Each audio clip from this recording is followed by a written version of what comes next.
What's up guys, it's Rowan here from Smart TV. And with the new HSC syllabus in play, a lot of the courses have become more challenging and complex, and HSC Physics is certainly one of those. It's a difficult course to start with at the best of times. And so today I'm going to be sitting down and chatting with David, a student who scored a band 6 in HSC Physics under the new HSC syllabus. And so we're going to be finding out some of David's tips, tricks and strategies that worked for him in navigating HSC Physics successfully so that you can apply it as well. So welcome, David. Yep, thanks for inviting me. So now, first of all, congratulations. I mean, physics is a challenging subject, and I think you did incredibly well. What was your mark in the end for HSC Physics? My mark in the end was 90 out of 100, which is a band 6 result. Smack on. Yeah, smack on. I bet you were very happy when you saw that. Very happy. 90. There's a huge difference between 89 and a 90. I really agree on that. So now, how did you find the HSC Physics new syllabus course? Very different to the old ones. Because obviously trying to prep myself through the HSC year, the only questions I have is from the old syllabus, like all the new Success HSC books and those kind of things. So that was like the only source that I had to go by. So trying to do those questions, like the question styles, they were like pretty similar as if you solve more and more. But however, in the HSC, it was completely different. Like, yeah, sure, I mean, some projectile motion questions, they have to be in like the same way. But like, it was more about applications rather than just thinking about it, like the theory. So as long as you have the theory back in the mind, and if you have and then have the theory back in the mind, and if you apply it to the question, I reckon that's how you really be successful in the HSC Physics. So the key is you've got to have a strong, understanding of the theory, and so strong theoretical foundations, but it's much more about application then. Yeah, it's much more about application. So then let's dial back. So that was sort of, end of the journey, let's dial back to what did week to week look like for you then? What were you doing week to week for physics during the year to prepare and to support yourself, as you led up to the final? You won't believe it, but at the start of my HSC year, physics was one of the most struggling subjects besides my English. So I created myself a timetable rather than just a school timetable. I created like a timetable with like 40-minute like blocks and like 10-minute breaks so I can get some water, get some snacks, like etc. Have a walk. So I have dedicated a lot of my like study blocks to my weaker subjects, which are English and physics. So trying to actually buy myself like a Success One book or trying to get as many resources as possible, and solving those questions really helped me to understand what was behind the physics a lot better. So then first step essentially is, it sounds like, you're taking a step back from this. You're going, okay, great, I'm going to have to get multiple resources. And so I think when it comes to, prep, a lot of the time we tend to rely on the one book that our teacher has given us from school. So you definitely didn't, by the sounds of it. It sounds like you went far and wide. Our school used a Pearson textbook, which I personally... Not a fan of? Not a fan of, like the question styles were like a bit weird, but like... And I think that's the challenge with the new syllabus. I mean, the textbook publishers were equally struggling to work out what to do, right? Actually getting like multiple resources such as like Nelson, like Physics in Focus, or like those, or like the Success One HSC books or the Excel Physics book, just going through different resources actually helped me to understand it a lot better, because like there's also like different explanations of it, and there might be like a one that sort of like matches to what you're like thinking in your mind. Yeah. Awesome. So you've got multiple resources that's helping you get, different perspectives, a greater variety of questions. Were you writing study notes for physics? Study notes is like a really interesting thing. I kind of gave it up after module 7. I was like falling behind, but at least for study notes, what I would recommend on the study notes, definitely, at least for, especially for module 6, which is electromagnetism, which is like about motors and generators and all that. There's like key laws that you actually got to memorize, such as like the motor effect, or like electromagnetic induction, or like Faraday's law, Lenz's law. Like if you have those, it's sort of like matching a puzzle. If it fits here, you sort of like use it here. Motor effect is this, hence why it works this way. Or like it induces a current because of Faraday's law, which is defined by this. And by that, I was finding a lot of interest. So I reckon having the laws and what they're actually trying to explain is like the really crucial thing in HSC Physics. So it sounds like then what I'm hearing is that study notes, particularly because this course is more applied than theoretical, study notes become a little less important, right? If it was more theoretical, you'd want to make sure, right? Like a humanities subject. Yeah, exactly. So because it's more applied, it sounds like you can not get away with, but certainly be more strategic in going, okay, certain topics I need to have, some set of notes here because it's going to be important. And other topics or other parts of topics, you can dial back from the notes and go, great, it's better that I just practice rather than write notes.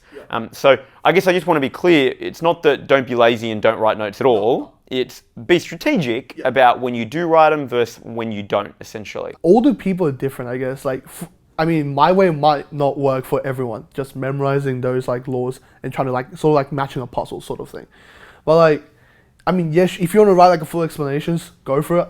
But as long as you find something that works for you, I reckon HSC Physics will become a lot easier. So then you've been doing, notes strategically targeted. What else were you doing? So you were doing notes. Clearly, there's got to be some application stuff going on.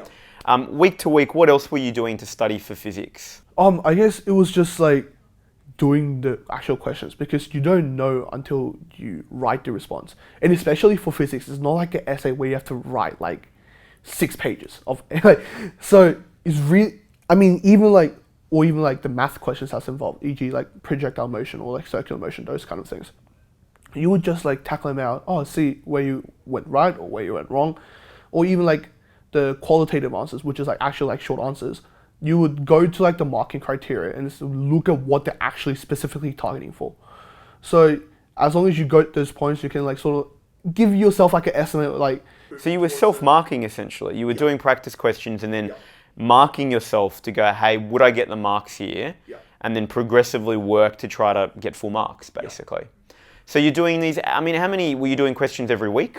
Whatever module I was on, I was just smashing them out. So this is just trying to do as many questions as you can. And how many hours a week do you find you were dedicating to physics? Was it, every day you would do something, every second day? It may sound really, really extreme, but what I did as my study plan was my study timetable, which I still have back in my home, which is, I wouldn't recommend it. It's too extreme to follow it. But usually for my weaker subjects, I would dedicate 1.5 hours each subject per day. So you were spending a fair bit of time on physics then? Fair bit. At the start. Later when I got better, I'll a bit trying to reduce my time a bit and keep it to an hour. And since I was trying to fit in every single one of my subjects into one day, at least 1 hour blocks each, it was definitely difficult. My sleep was a bit of an issue, but at least I was understanding what I was doing better. Yeah. Awesome. And then we've got the lead up to your trials and HSC exams. How did you prepare for physics for those? I don't know about for trials at least. Even the Success One HSC books, they have papers structured sort of questions. So it would be 100 marks as a normal HSC paper. They would just put in some old syllabus or some of the sample questions they released on NESA and actually doing it on the exam condition of 3 hours and 5 minutes reading time. So since just writing a response without timing yourself is sort of, sure, you can get 9 out of 9, or full marks in the response, but it wouldn't really help a lot. But then actually putting yourself through the time conditions actually allows you to think it faster, what do I have to actually put it down, the necessary key things. So, and for my HSC, people said just nail down sample questions. Because sample questions was all we had. New syllabus is absolutely nothing. What is there by NESA was just the sample questions. So since NESA released sample questions, more sample questions after the trials, and I created myself an entire booklet and just tackle every single sample questions. Pretty sure it's 1.8 minutes per mark, in the HSC. So I would just times that and then just whatever marks there is, time myself, do it. And do it. Yep.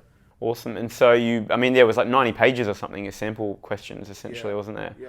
And so now the good news is you've got those, plus there's a HSC paper, and there'll be some trials and so forth that maybe emerges on the interweb. I would definitely save up this HSC paper till the the second last day, because the last day before the HSC you kind of want to give a breather. So definitely, to be honest, 2019 HSC was everybody got shocked by it because first of all, it was the last exam for us, and second of all, it's like completely different HSC style. I mean, HSC questions compared to like 2018 and so on. So sample questions, HSC paper, save them up till last, and then see what you are actually meant to like solve. And any final tips for students then taking HSC Physics? Oh, my tip for taking HSC Physics is like, yeah, sure, year 11 is all about the theories. To be honest, year 11 physics, I really found it boring. But in year 12 physics, it's like actually like linking it up, which I found it really, really cool. So I can actually like dig into it. Like physics, there's so much stuff out there. So as long as not just understanding why the formula works. Okay, there's a formula, F equals ma. Like not just saying as okay, F equals ma, but then why does it actually work like that? Like I reckon like sort of like going like a further step into HSC Physics is definitely the key thing that will actually like carry you so much throughout year 12 and also give you motivation and like sort of like also boost up your marks essentially, and it will be a lot more enjoyable than actually just sitting down and studying for it. Awesome. So there you've heard it, guys. Some really practical suggestions on how to study for HSC Physics, and also, I think some really great pieces of advice around, how to use the practice questions, how to think about creating notes, how to really use multiple resources to actually prep for it. If you have any questions about studying and preparing for HSC Physics, leave them in the comments below. We'd love to help. Additionally, if you need help studying for and navigating and getting your head around the challenging nature of HSC Physics, get in touch with us. We've got an incredible team of teachers, tutors and mentors that can work with you for HSC Physics. If you haven't already, hit subscribe. We do videos every single week, so we will see you next week.